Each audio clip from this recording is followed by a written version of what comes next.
आंग्ल सिख युद्ध। अंग्रेजों एवं सिखों के मध्य हुए दो युद्धों को आंग्ल सिख युद्ध के रूप में संबोधित किया जाता है। ये युद्ध वर्ष 1845 से 1849 के मध्य लड़े गए थे।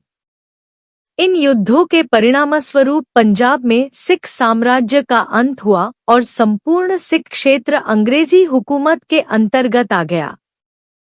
प्रथम आंग्ल सिख युद्ध की पृष्ठभूमि। अंग्रेज सदैव से पंजाब की उर्वर भूमि की ओर ललचाई दृष्टि से देखते थे और पंजाब पर आधिपत्य करना चाहता थे।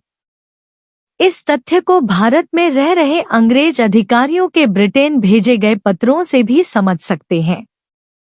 एक W0F0 ऑसबर्न ने वर्ष 1838 में अपने पत्र में लिखा था, हमें रणजीत सिंह की मृत्यु के पश्चात पंजाब को तुरंत ही जीत लेना चाहिए और सिंध को अपनी सीमा बना लेना चाहिए। कंपनी पहले ही बड़े बड़े ऊँटों को खा चुकी है, तो इस मच्छर की तो बात ही क्या है। लॉर्ड एलनब्रो ने महारानी विक्टोरिया को एक पत्र में लिखा था कि वह समय दूर नहीं जब पंजाब हमारे अधीन होगा। ऐसा नहीं कि यह अगले वर्ष ही होगा, परंतु है अनिवार्य। अतः उपरोक्त तथ्यों के आधार पर यह कहा जा सकता है कि ब्रिटिश सरकार पंजाब को अपने अधीन लाना चाहती थी।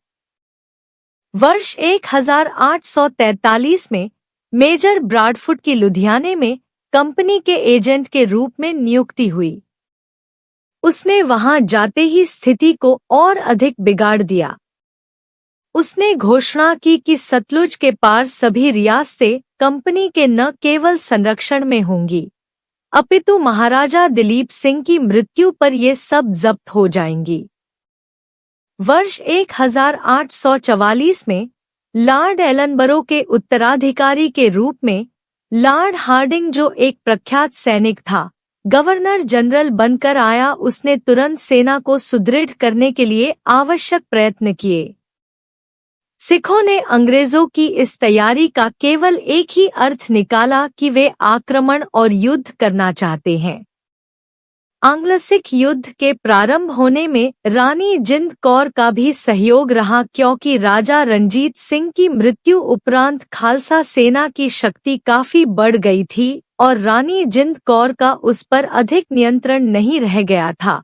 अतः जिंद कौर का हित इसी में था कि यदि खालसा सेना हार गई तो उसकी शक्ति समाप्त हो जाएगी और यदि जीत गई तो अनंत प्रदेश उसके अधीन आ जाएगा। प्रथम आंग्ल सिख युद्ध 1845 से 1846। 11 दिसंबर 1845 को सिख सेना ने हरिके और कसूर के बीच सतलुज नदी को पार किया। 13 दिसंबर 1845 को लॉर्ड हार्डिंग ने युद्ध की घोषणा कर दी और आदेश जारी किया कि महाराजा दिलीप सिंह के राज्य का वह भाग जो सतलुज के बाईं ओर है, वह अब अंग्रेजी राज्य में मिलाया जाता है। इस युद्ध के दौरान 5 बार दोनों सेनाएं आमने सामने आनी।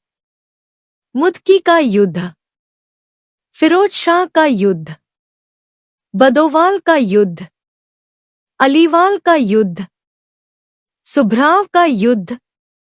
निर्णायक रूप से 10 फरवरी 1846 को सिख सेना के प्रधान सेनापति लाल सिंह एवं तेज सिंह के विश्वासघात के कारण इस युद्ध में सिखों की हार हुई।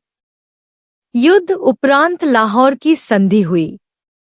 ये संधि महाराजा दिलीप सिंह और अंग्रेजों के बीच हुई थी। लाहौर की संधि 9 मार्च 1846 को हुई थी। इसके अंतर्गत एक सिख राज्य ने सतलुज के पार के समस्त प्रदेश सदैव के लिए छोड़ दिए। 2 सतलुज और व्यास के मध्य के सभी दुर्गों पर अधिकार पूर्णतया छोड़ा। 3 सिख राज्य द्वारा अंग्रेजों को 1.5 करोड़ का युद्ध हर्जाना देना पड़ा।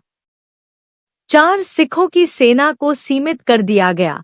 पैदल सैनिक 20,000 एवं घुड़सवार 1-2,000। 5. सिख राज्य किसी भी अन्य यूरोपीय कंपनी के व्यक्ति को अपनी सेवा में नहीं रखेंगे।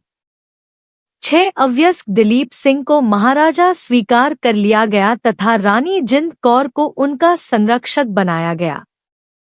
7. लाल सिंह को सिख राज्य का वजीर बनाया गया।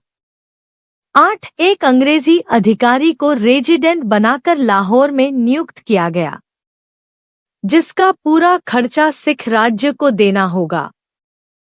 पहले रेजिडेंट के रूप में सर हेनरी लॉरेंस को नियुक्त किया गया। 9. अंग्रेजी सेना खालसा दरबार के खर्च पर 1846 के अंत तक लाहौर में ही रहेगी। 10. सिखों का प्रसिद्ध कोहिनूर हीरा भी इसी युद्ध के बाद महारानी विक्टोरिया को भेज दिया गया।